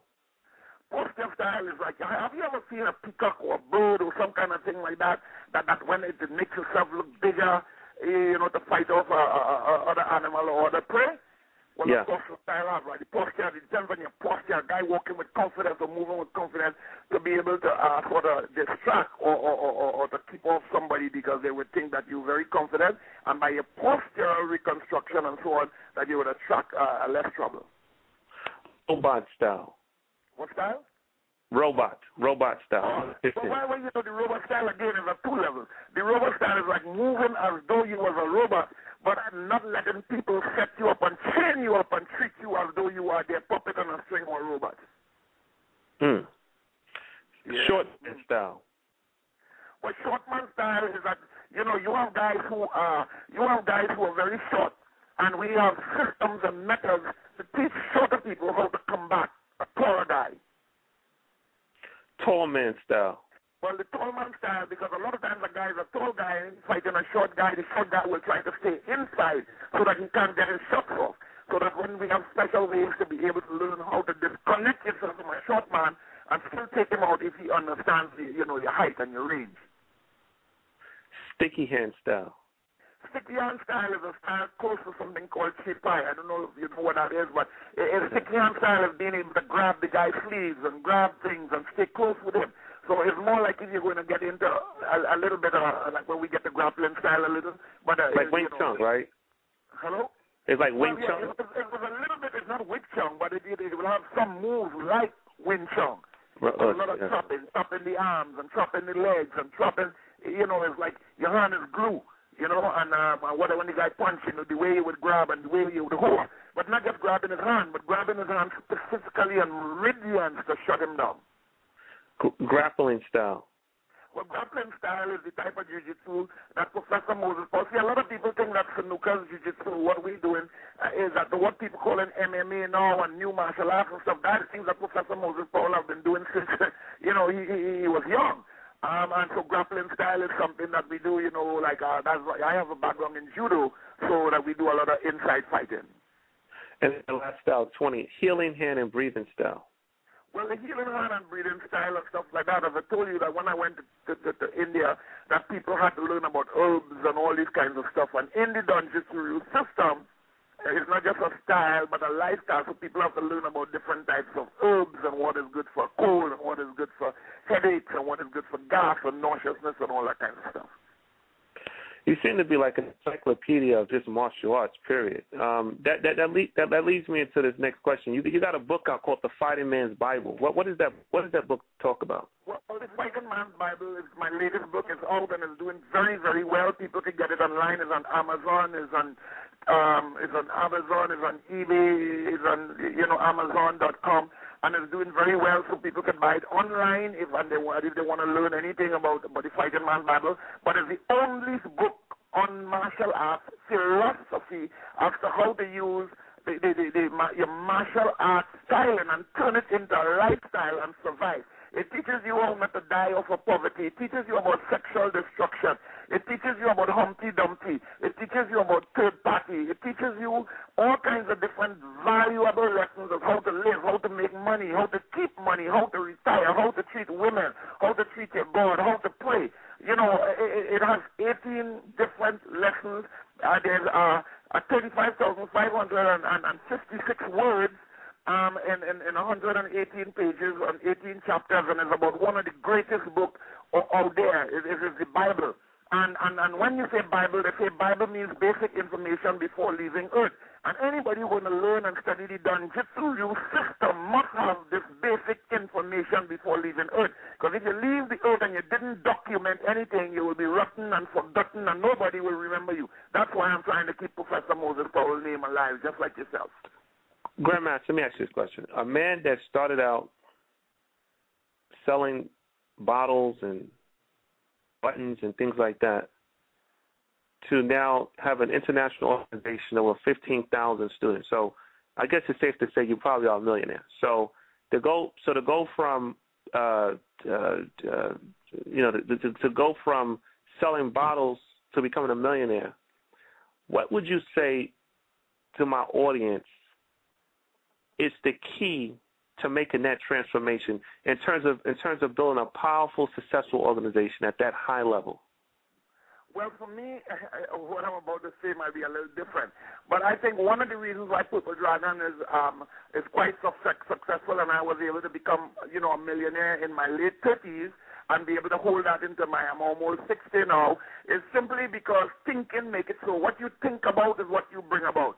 And anybody who was successful is because of a mindset. And if you purge any kind of doubt, worry, and fears out and replace it with faith, trust, and confidence, and you work hard and you work smart and keep away from people with a toxic mentality and a hateful mentality, and there's a lot of that in the martial arts. I've never seen so much hate in in terms of martial arts and jealousy and ego. And ego means to edge God out. The God that in you can, God means good. You can't edge God out. You have to be able to do whatever you're doing. You have to put the Creator first, because put Allah first and foremost, first and last. And once you do that, and you try to do things not for yourself only, but to make sure what you do is for the good of all and to help other people, I think it's easy to be a tremendous successor, to be richly blessed and hold on to your blessing. And a blessing means to speak well of, do good for, and think well of. Professor, what is your top dojo in the Caribbean, and what is your top dojo in the United States? Well, the thing about it is that all my dojos are top dojos. It might sound kind of funny to say that. We have a system that is not just a style, but a lifestyle. And while we have 7 dojos in the United States, and we're going to be opening up 3 more this year, we're going to be opening up a new one in New Jersey. This year, we're going to be opening up one in Texas, and we're going to open another one in Miami. So I don't have a top dojo in the United States because all my guys follow the syllabus and they all produce good students. And when we look at the records of people who are not going to jail and not going to getting in problems with rape and all kinds of different nonsense and disrespect of women and so on, when we look at our records of all the people following our teachings, is as solid as a rock. So I don't have a top student. When people say top student, more than likely they're talking about who is your best fighter. And that was one of the things that come out of snooker that was very, very pronounced. Who is the best fighter? So and I remember one time somebody asked Kenny Brown, who is the star in snooker? And he said, we all stars, but Jacob is a star. Vernon Davis was a star, Lumumba, Pedro, Noel, Aaron, Chuck. We all stars, but only one moon and only one sun, and that is Professor Moses Powell. So, we all stars, So all my students are doing what they're doing. They're following a working syllabus. That's why we have 15,000 people and growing. Professor, I got two last questions before I go into I go into the docradio.net, what the movement and what this movement is all about. My last two questions is that I know you've been on many international sports and TV shows, but I'm gonna take the ABC World News. What did it feel like when you was on the other side of an ABC News camera? When the big ABC network, and when you first was made aware that when that camera said, you saw the green light, or let's just say it was a green light, and you knew the thing was on, and boom, you was just telecasted into 20, 50, 100 million people worldwide, 300 million people worldwide. What did it feel like to have an international camera lens on you? Well, I didn't know exactly what it felt like because I was just doing it out of the genuineness of my love. It's after, when people start coming for autographs, and when I go to England and I go to different countries and people say, I know you, I saw you. And when they're having a seminar and they bring me and people say, oh, I saw you on TV. And then I realized the impact that thing had. So right on the spot, I didn't know the power of that camera. But it's until after this very day. One time I was with one of my guys on tour, and actually something happened and his ticket got canceled. And that was about 15 or 20 years later, and a guy remember me from Madison Square Garden at the Oriental World of Self-Defense and actually bumped somebody off and helped us because he was a martial arts enthusiast,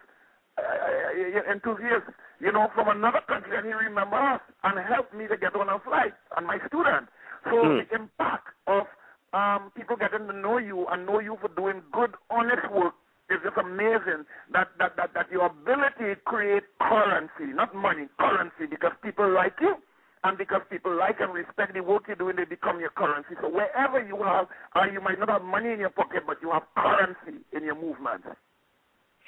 Grandmaster, my last question before I go into my movement is this: out of all the things I've read about you, the thing that caught my eye the most is that it said that you attempted to fight a lion at the Emperor Valley Zoo. Mm-hmm. Well, at one time in Trinidad, when Professor Moses Powell was coaching me as a young boy, they had 3 schools in Trinidad and Tobago. And again, one was all Japanese from the JKA, Japan Karate Association, and no black people was allowed to join that school in those days, only Chinese people. And then you had another school which was called TAF, Trinidad Associated School of Karate or something like that, and that school was only what you would know them, I don't know when you were younger, as bourgeois. Black people who didn't want to accept the fact that they were black. So that school was for those people. And whereas our little dojo where Professor Moses used to come and share snooker was with us, it used to be for anybody who wanted to learn to fight truly. So the guys from the ghetto, and Professor Moses Powell always teach us, we may be from the ghetto, but some people call it the ghetto, but always remember that we must call it home and never forget where we came from. He used to teach us to be proud of our origin. And so what happened is that those guys, would try to put me down simply because we weren't doing Japanese traditional JKA martial arts. And so we put out a challenge, and they all refused, and I say, well, you know what? Nobody wants to fight me. I have so much talent. I think I'm going to fight a lion. And it was a publicity stunt. But I was willing to go in there with a sword and fight, but they didn't allow me to do it, Yeah. That thing made me get, my name become household because of that. The name of the lion was Punch. Well, you know what I'm going to do? Because I want my thing to go to 8,000 archives. So next Monday, I'm about the Furqan Shabazz show is going to interview a lion. You think that'll jump up to 8,000? Oh, man. Well, thank you for interviewing me. I thank you very, very much, my dear good brother. I hope we will meet in the flesh one day, maybe when I'm coming through on my tour in Georgia. But that was my last question. Well, my last thing before I load the show is that I wanted to share the vision with the Doc Radio thing with you. Right. And I just want to read it to you. And so, because we're moving forward, and that's it. So here it is. So if you go to DOC Radio, it's DOCRADIO.net. So it's docradio.net. All right. So Radio Doc. Yeah. So it's Doc, D-O-C, RADIO.net. RADIO Radio. Yeah, docradio.net. Right, docradio.net, right, and that's where we can see everything.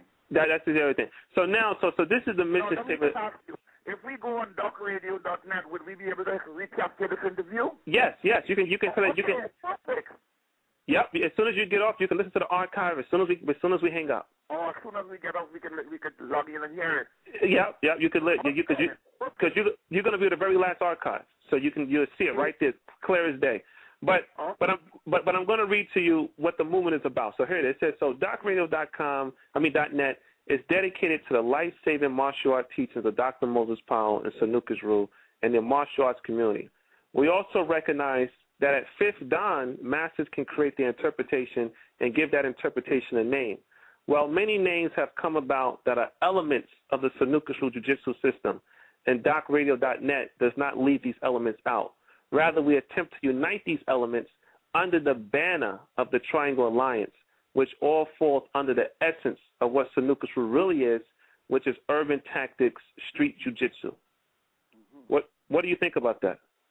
Well, I think that's very, very good. I think it's very good. It sounds very sincere and non-political, and I think that, with the work that you're doing, I think you'll be able to unite a lot of people for street jiu-jitsu and street justice, in a non-violent way. And I think that in time to come, once you get the type of support, and I'll be willing to support you as much as I can, and out of my busy schedule. Once that what you just read, once is, and I believe, I have no reason to disbelieve that it's not as sincere. I believe it is. And if that is the case, it'll reach very far, and I would not mind, endorsing in my little humble way, your program. So all I've asked of you until we actually meet in Georgia, because I'm going to come out there with my daughters. I'm going to get in my little car, and I'm going to drive out there, and I'm going to try. Cartersville. Yeah, Cartersville, yeah. And so, but the only thing that I asked of you is that I would like to invite the Purple Dragon Dan Jiu-Jitsu system to become the new element. Like if I want you to think about the pyramid from Doc. Inside that pyramid is a periodic table. In the periodic table has all the elements in the universe. So right now I got an element. I got a channel. I got the Making a Connection, which is by Sukhi Hassan. I got another grandmaster that's joining on board. He'll be released later on this week. And there's a few others that's going to be coming on board. But now that I got you, Grandmaster, on the phone, I would like for Purple Dragon to support me and to be an element in this Triangle Alliance, so that we could unite this brotherhood and put what Doc gave us back on the top of the mountain. Right. Well, I would love to do it. And because of the vastness of Purple Dragon now, I want you to know, like a lot of times, my wife and my team, my team of 3 lawyers, those, whatever I am going to do or participate in, I always have to run it by them, because she's my manager and my 3 lawyers. Yeah. One is local and the other 2 is international. Always have to know what I do, because my agreement is whatever I am going to do, regardless if it's books or my franchise or whatever it is, has to go through that channel, and so that way I would never get myself in any kind of thing or do anything wrong or say anything wrong or engage in anything that, you understand? So I always have to run it through my both local and international lawyer and my manager, which is my wife. Definitely, I understand. You know what I mean? I've been in the jury business over 12 years. I work for some of the richest people in the world. And out of all the people I work for, out of all the deals I do, everything is based off the word. I mean, I've been conditioned to build things off of. I make deals just off the word. So with that being said, all I ask is that you gave me your word, and the legalities, and I have legalities even on my side that's in process, and all that we'll work all that out. But the main thing is I just want to have on a national stage, and it's documented that Professor Don Jacob will support the docradio.net movement. Of course. I mean, it's something good, and that's why I'm on. That's why I'm on here with you today. I leave what I was doing, and I come and I sit by the phone, and you call with integrity on time, as you say you're going to call. And I was looking at that, and because integrity is a very important part of the Purple Dragon system under Section I. I under Don Jiu-Jitsu is integrity. Yes, sir. Yeah, matter of fact, when I called you from the show, I didn't realize that this internet doesn't allow me to make international calls. So I'm actually calling you from my cell phone, Bill. From my cell phone. All right, okay. Yeah, well, so I hope that is from your cell phone, Bill. I hope it's worth it for you. It's very worth it for me. It's very worth it for me because this is, you know what I mean? Because this is all about documenting the movement, documenting Doc, and just trying to, one by one, you know, my goal is to get each one of these grandmasters and bring those elements back into the triangle. And I think that once we can achieve that, then we could take over the planet. Right. Yeah. Hey, listen, we got 7 minutes left. Just tell the audience, you know, about who you are, you know, where you're going, your schools, wherever you want to get out. Shout out your books, whatever, and then we're going to wrap up this show. All right, but thank you very much. I thank everybody out there for listening. Again, my name is Professor Don Jacob. I live in the Caribbean in a little island called Trinidad and Tobago. I am an international martial arts teacher, lecturer, philosopher, and so on. And my books, have Fighting Mans. I was one of the first black man, I think so far, still the only, the first black man ever to write a book. It was on the art of Jujitsu. It's called High Impact Jujitsu, and that book was done in 1985, somewhere around there, the second print. It sold over 100,000 copies. It was produced by Masters Publication out of Canada. It's out of print now, but it's coming back again. And my latest book is The Fighting Man's Bible. It's on the philosophy of the life of martial artists, but it's good for anybody because it's not limited to only martial arts, but anybody who want to have a better lifestyle. We have another book, a hardcover, full color, that is called the 40th anniversary, so 40 years of Purple Dragon. And that book is also available. People could contact us on the Purple Dragon, www.purple-dragon.com, or they could email us at purpledragonhq, like headquarters, purpledragonhq@gmail.com, or donjitsuryu@gmail.com. So if people email us, they can get any type of information. If somebody would like to be able to start studying the Purple Dragon Donjitsu Ryu as a lifestyle, I would like to purchase a franchise, and they would like to come to Trinidad and live, or come to one of our dojos, any part of the world, and learn from white belt right up to black belt, we'll be able to help people out there to to be able to open their own organization and give them a successful brand to follow. We usually don't take people from other schools. So if somebody's a black belt from another school, we can have a friendship with them, but we don't take away people black belts or steal anybody's black belt. So we only use our own black belts, and I think that's one of the reasons why we are successful. So, everything is clean, and everybody thinks it's from the womb to the tomb.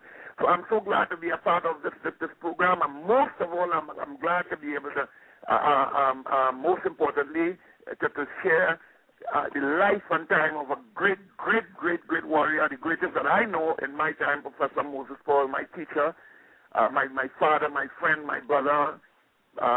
His work is just unsurpassed, and I'm here to do anything that I can to just keep his name alive, and all my teachers' name alive, as I'm the source of their ability, and I'm very, very thankful for the opportunity by your station to be able to, to keep these great warriors' name alive. Thanks for the work you're doing. God richly bless you, my dear good brother, and I hope that your audience grow from strength to strength by word of mouth. I hope that one day that you'll be able to make enough money with the program, one day that will turn into a revenue source, that you'll be able to make a bigger contribution in terms of getting the ads to keep you on for your phone bills and other little things that, and to be able to document things in hardcover as well. So all the literature and all the information that people pass into you will be able to to be documented into encyclopedia of Professor Moses Powell's life. Yes, sir. And I always end the show, eye to eye, heart to heart. I always end the show in the tradition of Dr. Powell Sanukas rules. So I'm just going to say to you, Grandmaster, eye to eye. Eye to eye. Yes. This is heart eye to eye. Yes. Heart to heart, sir. Us. Yes, eye to eye, heart to heart. Us. Thank you very much, my dear brother.